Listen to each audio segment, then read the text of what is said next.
Bonjour à tous, bienvenue chez Tout pour Fun. Aujourd'hui, on vous explique comment remplacer votre bouton Home sur un iPhone 7. Donc c'est une réparation d'une difficulté notée 2 sur 5 qui vous prendra environ 20 minutes. Pour remplacer votre bouton Home, vous aurez besoin donc de la pièce détachée nappe bouton Home, de l'adhésif pour recoller votre écran, un kit d'outils professionnels. Je vous recommande personnellement d'utiliser un patron magnétique pour placer toutes vos vis au démontage et ainsi éviter toutes les erreurs, inversion de vis, etc. au remontage. Vous pouvez trouver toutes les pièces et outils utilisés lors de cette réparation sur le site toutpourfun.com. N'oubliez pas que vous bénéficiez d'une réduction de 10% avec le code promo YouTube. Donc avant toute chose, sachez que cette réparation aura un but simplement esthétique, c'est-à-dire que quand on remplace le bouton Home sur un iPhone 7, on perd la fonction du clic et la fonction Touch ID. On va dans un premier temps retirer notre écran. Donc il y a deux vis situées juste en bas du châssis, deux vis Pantalome, on va venir les enlever. Faites attention à bien les mettre de côté, ce sont des vis avec une taille très spéciale. Elles permettent de maintenir l'écran fermé sur le châssis. Ce serait dommage de les perdre.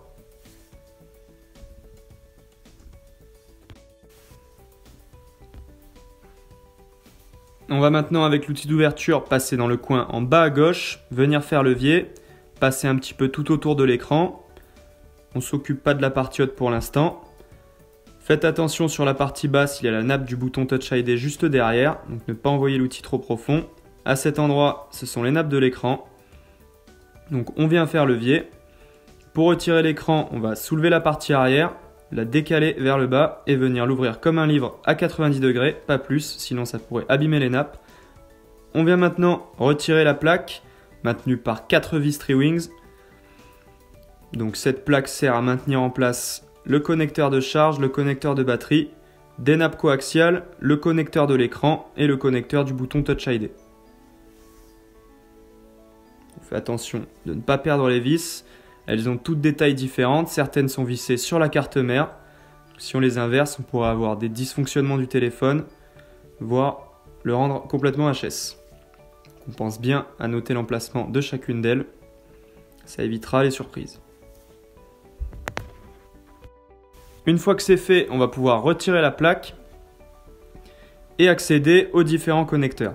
Donc, on a le connecteur de charge, le connecteur de la batterie, le connecteur de l'écran et le connecteur du bouton Touch ID. On commence toujours par démonter la batterie en premier.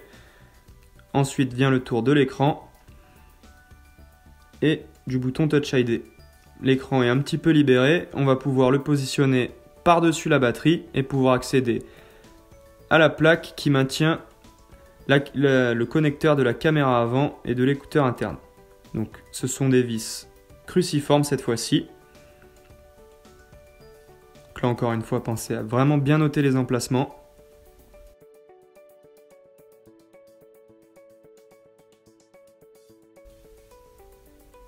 On vient retirer la plaque. Et avec l'outil en plastique, on va venir faire levier pour sortir notre connecteur. Donc allez-y tout doucement, ça devrait venir sans trop forcer. Voilà, notre écran est complètement libéré. On va pouvoir passer aux étapes suivantes.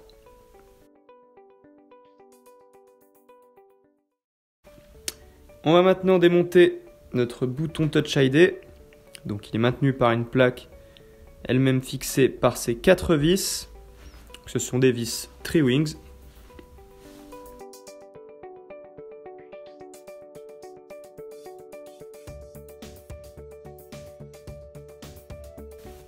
On va pouvoir retirer notre plaque et accéder au connecteur. En fait, le connecteur dépasse de l'écran et la nappe du bouton Touch ID vient se clipper dessus. Donc pour le retirer, il y a un geste à respecter. Donc avec un outil en plastique, on va venir le glisser et faire levier en le faisant une petite rotation vers la droite, ce qui va nous permettre de sortir le bouton. On vient placer le connecteur qui dépasse de l'écran au-dessus de la nappe pour nous permettre de la décoller. Et avec l'outil d'ouverture, on va venir passer sous la nappe. Donc n'hésitez pas à bien appuyer en prenant appui sur le châssis de l'écran pour passer en dessous, au risque de la déchirer.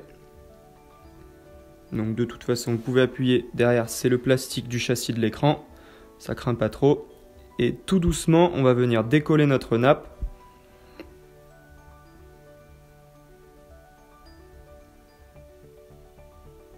Et une fois qu'elle est complètement décollée, pour retirer le bouton, c'est pas très compliqué. Voilà, il vient tout seul. On va pouvoir passer à l'étape suivante. On va pouvoir maintenant remplacer notre bouton Touch ID. Donc je vous rappelle que celui-ci est un bouton factice qui ne servira simplement qu'à l'esthétique. Ça n'empêche pas de le monter correctement. Donc on vient passer la nappe dans le trou de l'écran. Et on va venir la reconnecter. Donc on vient soulever le petit connecteur qui dépasse de l'écran, le passer par-dessus la nappe du bouton Touch ID. Il y a un petit ergot de centrage pour être sûr que la nappe est bien placée. On va pouvoir maintenant clipper notre connectique.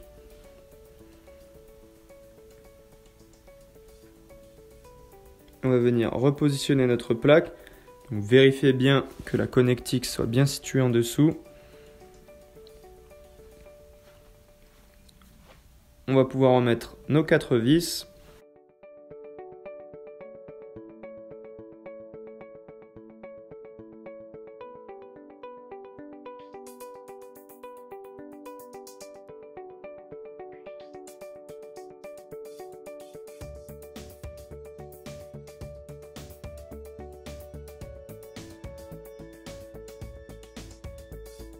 Ça y est, notre bouton Home est remonté. On va pouvoir passer aux étapes suivantes. On va maintenant pouvoir venir remonter notre écran. Donc on va commencer par coller la bande adhésive tout autour sur le châssis. Veillez à bien enlever toutes les traces de l'ancienne colle. Donc cette bande en fait permet tout simplement de bien maintenir l'écran fermé et d'éviter que des poussières rentrent. Par contre, elle ne va pas rendre l'étanchéité au téléphone. Donc je vous déconseille après n'importe quelle réparation de le mettre dans l'eau. On commence par placer les coins. Donc très important que la zone où la bande adhésive va reposer soit très propre, qu'il n'y ait aucune poussière. Donc on vient placer tranquillement tout autour.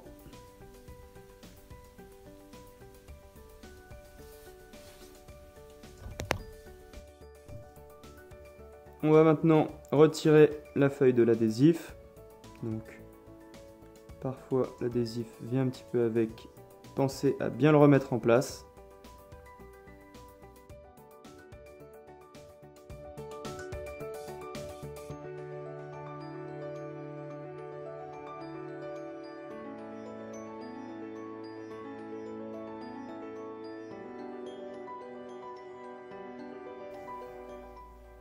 Donc on commence par connecter la nappe écouteur interne, proximité et caméra FaceTime.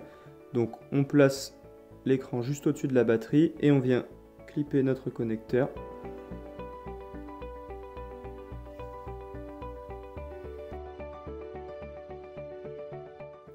On va maintenant pouvoir replacer notre plaque, donc avec les 2 vis cruciformes.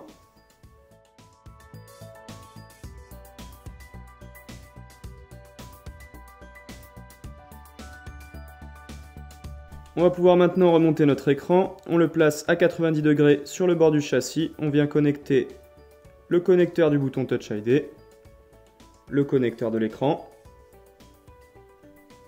On branche la batterie uniquement en dernier. Sinon, on pourrait avoir des problèmes de carte mère ou des dysfonctionnements de l'écran.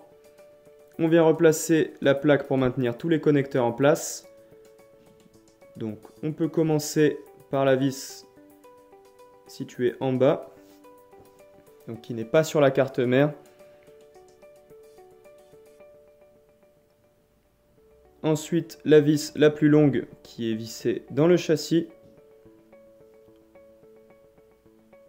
Ça évitera les erreurs pour les 2 dernières vis qui qui sont elles sur des inserts placés sur la carte mère.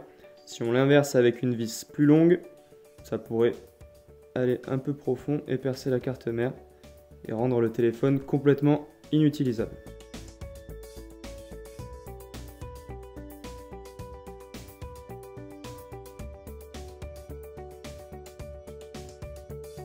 Donc, pour replacer l'écran dans son châssis, on vient d'abord engager la partie haute.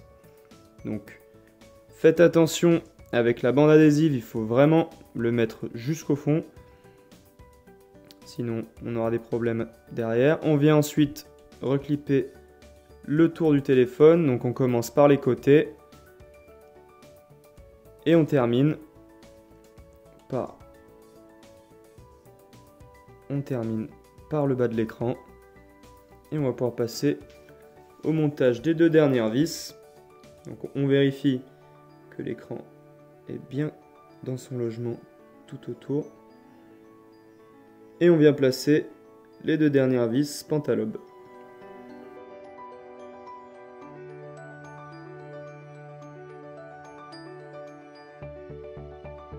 Maintenant que les 2 vis sont en place, la réparation de notre iPhone 7 est terminée.